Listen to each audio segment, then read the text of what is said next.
একটা সেক্টর নিয়ে, যেটা হচ্ছে আপনার প্রত্যেক 3 মাস অন্তরে আপনারা কিভাবে লাভ লস ক্যালকুলেট করবেন।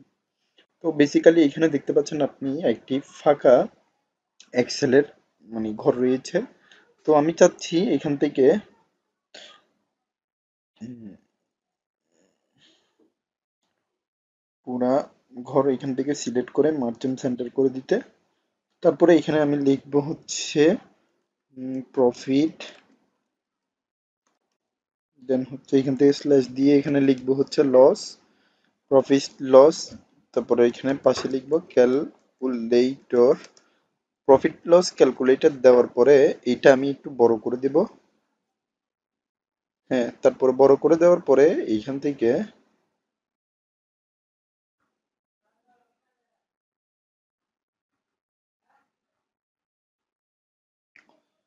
আমি পুরোটা নিয়ে নিচ্ছি।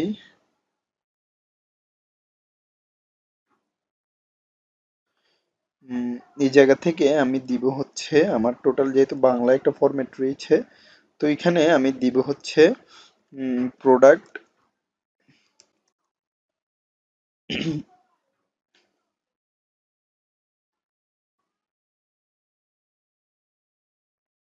তারপরে এই জায়গা থেকে আমি 3টা ঘর নিয়ে মার্চেন্ট সেন্টার করে দিব।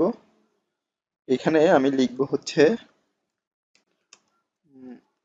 ফার্স্ট মান্থ,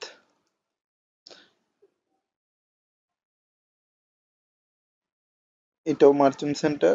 তারপরে এইখান থেকে এটাও মার্চেন্ট সেন্টার। তো এখানে আমি দিব হচ্ছে সেকেন্ড মান্থ, তারপর ট্যাব দিব, এখানে দিব হচ্ছে থার্ড মান্থ।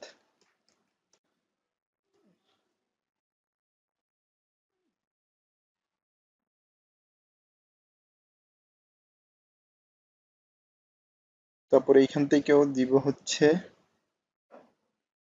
এইটা, তারপরে এইখান থেকে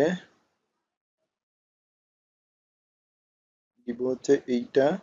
তো আমার ফার্স্টের মান্থের মধ্যে আমি এখানে লিখবো হচ্ছে রেট, তারপরে এই জায়গার মধ্যেও দিব হচ্ছে আপনার ইউনিট, তারপরে হচ্ছে প্রাইস। তো একইভাবে এইটা আমি এখানে কপি করে কন্ট্রোল সি দিয়ে কপি করে এখানে বসিয়ে দিচ্ছি। বসানো হয়ে গেলে এই জায়গা থেকে আমি পুরাটা নিয়ে এখানে আমি জাস্ট অল বর্ডার করে দিব। এবার এখানে আমি প্রোডাক্টের মধ্যে দিব হচ্ছে ফার্স্টে রাইস, অর্থাৎ আমি প্রোডাক্টের নামগুলো বসিয়ে দিব। তারপরে এখান থেকে আমি দিব হচ্ছে সুগার, তারপরে এইখান থেকে দিব হচ্ছে আমার উম, যে রেটের নামগুলো থাকবে, প্রোডাক্টের নামগুলো থাকবে সেগুলো আমি বসিয়ে দিব। তার আগে আমি এখান থেকে কালার শেডিং দিয়ে দিচ্ছি।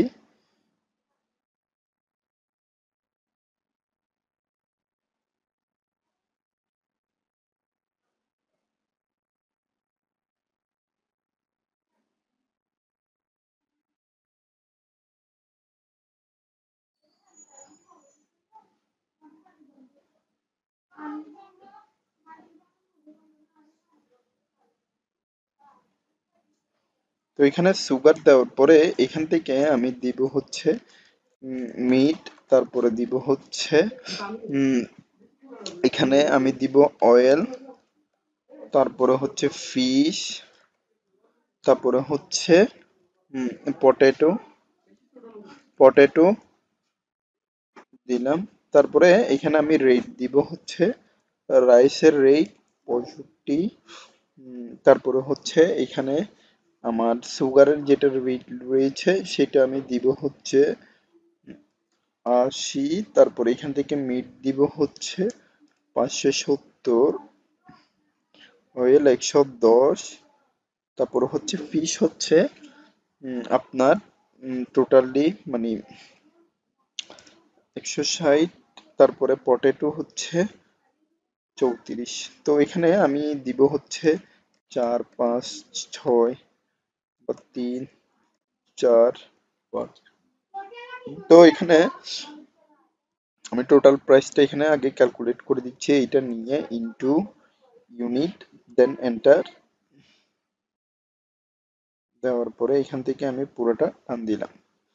এবার একইভাবে আমার এখান থেকে আমি টোটাল ইউনিটের যে রেটটা রয়েছে, তো টোটাল রেটগুলোও আমি পুরোটা কপি করে নিয়ে জাস্ট সাজিয়ে দিচ্ছি, যাতে ভিডিওটা লেন্দি না হয়। তো এখানে আমি দিব হচ্ছে টোটাল প্রাইস,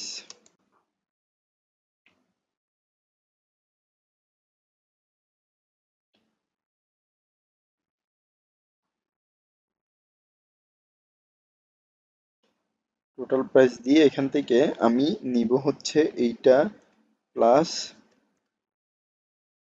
এইটা, তারপর হচ্ছে এইটা, দেন এন্টার দিব। দেওয়ার পরে এখান থেকে আমি টোটালি বসিয়ে দিব। তো এখান থেকে এবার লিখবো হচ্ছে এভারেজ ইনকাম,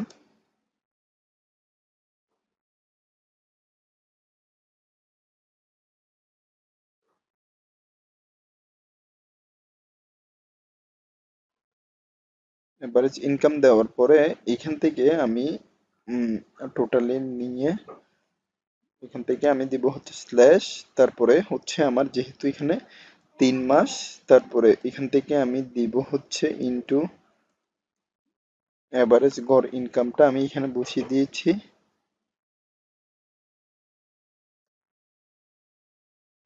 এভারেজ হচ্ছে আমার 260 এখানে চলে এসেছে। তো তার জন্য আমার এখান থেকে উম, আমি এখানে দিয়ে দিব হচ্ছে আবার স্ল্যাশ দিব, স্ল্যাশ দিয়ে এখানে 30 দিব, তারপরে এখানে এন্টার দিব। তো আমার এখানে অ্যাভারেজের যে ইনকামটা সেখানে বসে গিয়েছে। তো এটা আমার অ্যাভারেজ ইনকাম না, এটা হচ্ছে আমার average per day, per day VAT. তো এটা আমার এখানে অ্যাভারেজ সিস্টেমের উপরে প্রফিট লাভ লস টোটাল ক্যালকুলেট হয়ে গিয়েছে। তো আশা করি বুঝতে পেরেছেন আমি এটা কি করেছি। প্রোডাক্ট লস ক্যালকুলেটরের লাভ লস ক্যালকুলেটরের একটা ফরম্যাট হচ্ছে আপনি যদি টোটাল মানে দিনের হিসাবগুলো সহ এখানে সংযুক্তি করেন, তাহলে এটা সম্পূর্ণভাবে একটা বেসিকলি মানে কাজের উপরে আপনার সম্পূর্ণভাবে নির্ধারণ হয়ে যাবে। তো এতটুকুর মধ্যে আমি বলে দিচ্ছি আমি যে ফরম্যাটটা ইউজ করেছি আপনারাও ইউজ করবেন। তো এই ফরম্যাটটা ইউজ করলে মোটামুটি মানে লেভেলে আপনারা কাজ করতে পারবেন এন্ড ইজি ওয়েতে আপনারা এটা মানে সুন্দরভাবে মানে গুছিয়ে করতে পারবেন। তো আজকের ভিডিওটা আমি এতটুকু পর্যন্ত রাখছি, পরবর্তী ভিডিওর আমন্ত্রণ জানিয়ে এখানে শেষ করছি। ধন্যবাদ সবাইকে। আসসালামু আলাইকুম।